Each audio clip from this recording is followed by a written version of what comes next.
2020년 9월 3일 목요일 새벽 예배를 시작하도록 하겠습니다.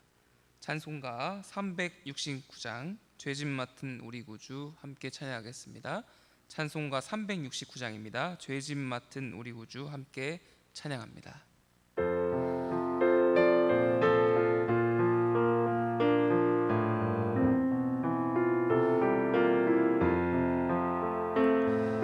죄짐 맡은 우리 구주 어찌 좋은 친구인지 걱정 근심 무거운지 우리 주께 맡기세. 주께 고함 없는 고로 복을 받지 못하네. 사람들이 어찌하여 아랠 줄을 모를까. 시험 걱정 모든 괴로움 없는 사람 누군가. 부질없이 낙심 말고 기도드려 아뢰세. 진실하신 친구 찾아볼 수 있을까. 우리 약함 아시오니 어찌 아니하릴까. 근심 걱정 무거운지 아니 진짜 누군가. 저는 우리 예수 주께 기도드리세. 세상 친구 멸시하고 너를 조롱하여도 예수 품에 안기어서 참된 위로 받겠네.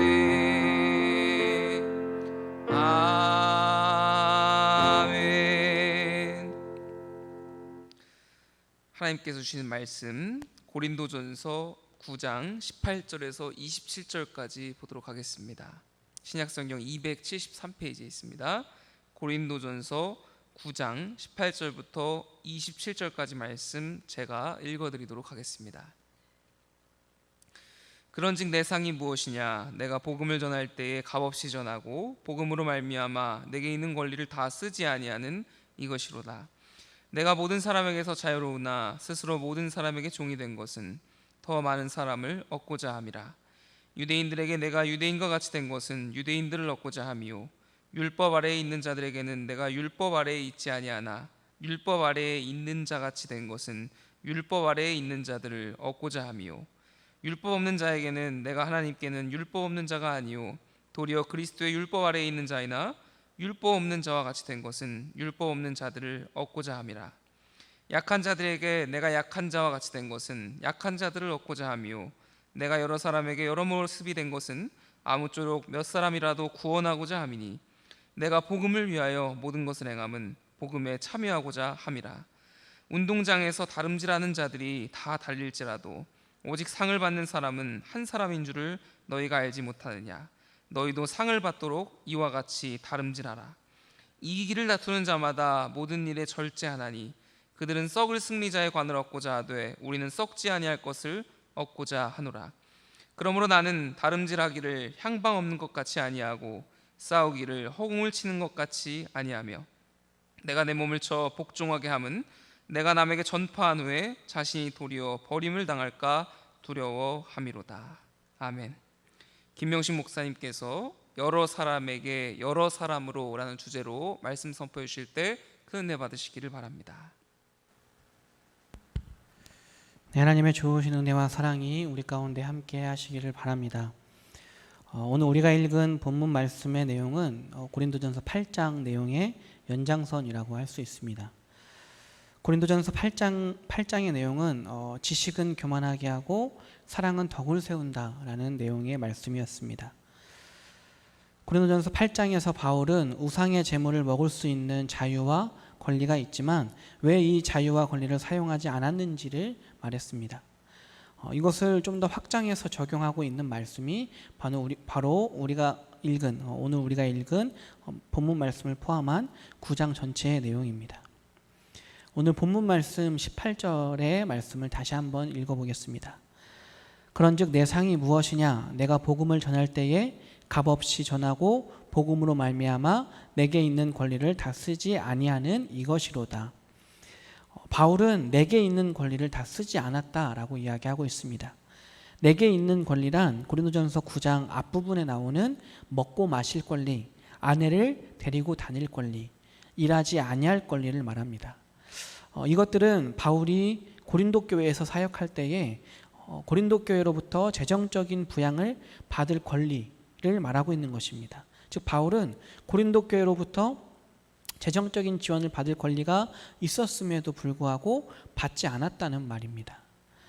바울은 이 부양받을 권리에 대해서 7절부터 그 이후까지 다양한 방법으로 증명하고 있습니다. 7절에서는 사람의 예를 따라서 이야기하고 있습니다.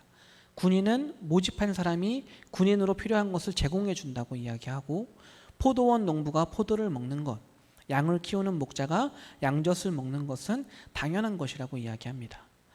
9절에서는 모세의 율법을 소개하면서 곡식을 밟아 떠는 소에게 망을 씌우지 말라고 이야기하고 있습니다. 일하면서 먹는 것이 당연하다는 것입니다. 이 말은 부양받을 권리가 있다는 것을 율법이 증명하고 있다는 것입니다. 13절에서는 구약의 제사 제도를 통해서 이야기하고 있습니다. 성전에서 일하는 사람은 성전에서의 제물을 먹었다는 것입니다. 부양받을 권리에 대한 종결자는 예수님입니다. 바울은 14절에서 이와 같이 주께서도 복음 전하는 자들이 복음으로 말미암아 살리라 명하셨느니라 라고 이야기하고 있습니다. 예수님께서 누가복음 10장 7절에서 그 집에 유하며 주는 것을 먹고 마시라, 일꾼이 그 삭을 받는 것이 마땅하니라 라고 하신 말씀을 통해서 바울은 자신에게 마땅히 고린도 교회로부터 재정적인 필요를 공급받을 권리가 있었다고 말하는 것입니다.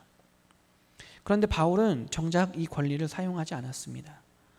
바울 이후에 온 다른 사역자들은 교회로부터 재정적인 지원을 받았지만 바울은 이들과는 달리 정당한 사례를 받지 않고 스스로 일을 해서 물질적인 필요를 채우면서 사역을 했습니다. 그런데 이것이 도리어 바울의 발목을 잡았습니다. 바울을 비판하는 사람들이 바울이 고린도 교회로부터 그 권리를 받지 않은 것은, 부양받지 않은 것은 바울에게 무언가 캥기는 것이 있기 때문이라고 말한 것입니다. 바울은 사도가 아니기 때문에 그랬다고 말하거나, 바울은 상당히 흠이 있는 결격 사유가 많은 사역자이기 때문에 그럴 수밖에 없었다는 비판을 들었습니다. 또한 바울은 자비량으로 사역하기 위해서 천막을 만드는 일을 했었는데 당시 헬라 사람들은 육체적인 일을 아주 천한 것으로 여겼기 때문에 천막을 만드는 일을 하면서 선생 노릇을 한 이 바울을 고린도 교회 성도들이 자랑스럽게 생각하지 않았던 것입니다. 바울은 억울했습니다. 바울이 굳이 1절에서 내가 자유인이 아니냐, 사도가 아니냐라고 말하는 이유는 자기가 사람들이 말하듯이 사도가 아니고 결격 사유가 많은 사역자라서 그 권한을, 그 권리를 사용하지 않은 것이 아니라는 것을 밝히기 위함입니다. 바울의 비판자들은 바울의 사도직을 늘 문제 삼았었습니다. 바울은 예수님의 12제자가 아니었기 때문에 사도직에 대한 논란은 있을 수밖에 없었습니다. 바울도 이를 잘 알고 있었기 때문에 자신을 소개할 때 하나님의 뜻을 따라 예수 그리스도의 사도된 바울이라는 표현을 정말 많이 썼습니다. 바울이 이런 표현을 썼던 이유는 자신은 이런 지적에 자유하다는 것입니다. 바울은 고린도전서 9장 2절에서 이렇게 이야기합니다. 다른 사람들에게는 내가 사도가 아닐지라도 너희에게는 사도니 나의 사도됨을 주 안에서 인친 것이 너희라. 성령의 능력을 따라 고린도 교회가 탄생했고 그 과정에서 바울은 사도라는 것이 증명되었다는 것입니다. 이것은 그것을 너희가 보지 않았느냐? 다른 사람들의 비판에 현혹되지 말라라는 말입니다. 그렇다면 바울은 왜 그 권리를 사용하지 않았을까요? 바울은 12절 후반부에 우리가 이 권리를 쓰지 아니하고 범사에 참는 것은 그리스도의 복음에 아무 장애가 없게 하려 함이로다 라고 이야기하고 있습니다. 바울은 고린도에서 처음으로 교회를 개척하는 상황이었습니다. 아직 교인들이 없었기 때문에 교회로부터 부양받을 수 있는 상황이 아니었습니다.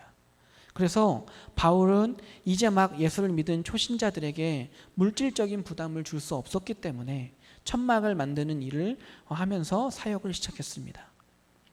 또 고린도라는 도시는 헬라 철학이 무척이나 발달한 곳이어서 학문을 배우는 일에 수업료를 내는 것이 일반화되어 있었기 때문에 이들은 은혜를 이해하지 못했습니다. 구원은 값없이 주신 하나님의 은혜이기 때문에 혹시라도 바울이 그것에 대해서 사례를 받게 되면 오해가 생길 수 있다고 생각한 것입니다. 복음을 철학적인 가르침과 동일시할 수 있고 바울은 당시의 철학자들처럼 돈을 벌기 위해서 대접받기 위해서 복음을 전한다는 말을 들어서는 안 된다는 생각에 스스로 부양받을 권리를 사용하지 않은 것입니다. 바울은 자신이 부양받을 권리를 사용하지 않은 것은 자신의 자랑거리라고 이야기하고 있습니다. 하나님이 자신을 다메섹에서 불러서 강권적으로 이방인의 사도가 되게 하셔서 복음을 전하게 한 것은 자신에게는 마땅히 해야 할 일이었다는 것입니다. 그래서 복음을 전한 것은 당연히 해야 할 일은 한 것이지만 그 복음을 전하면서 부양받을 권리를 사용하지 않은 것은 자랑거리요 상이라고 이야기하고 있습니다. 그리고 거기에 만족하지 않고 자신이 그렇게 행동했던 이유를 설명하면서 자신의 사역 목표와 전략을 소개합니다. 바울은 오늘 우리가 읽은 24절부터 26절의 말씀을 통해서 운동선수의 비유를 통해 목표가 있는 다름질을 해야 함을 말하고 있습니다. 26절에서 그러므로 나는 다름질하기를 향방 없는 것 같이 아니하고 싸우기를 허공에 치는 것 같이 아니하며 라고 이야기하고 있습니다. 바울은 목표가 분명했습니다. 그 목표는 복음으로 한 사람을 얻는 것이었습니다. 그 목표를 위해서 19절에서는 종이 되었다고 말합니다. 유대인에게는 유대인처럼 되었고 율법이 없는 이방인에게는 이방인과 같이 되었고 약한 자들에게는 약한 자와 같이 되었다고 이야기하고 있습니다. 여러 사람에게 여러 모습으로 일했다는 것입니다. 바울이 그렇게 한 이유는 그 사람을 얻고자 함이었습니다. 자신의 목표인 사람을 얻고자 그 사람과 같이 되었다는 것입니다. 어린이에게 복음을 전하려면 어린이가 되어야 합니다.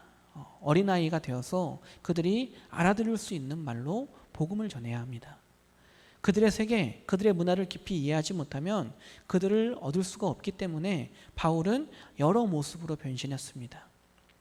중국의 선교사로 아주 유명한 마테오 리치는 처음 6년간 중국의 문화와 언어, 풍습을 익히는 데 전념했습니다.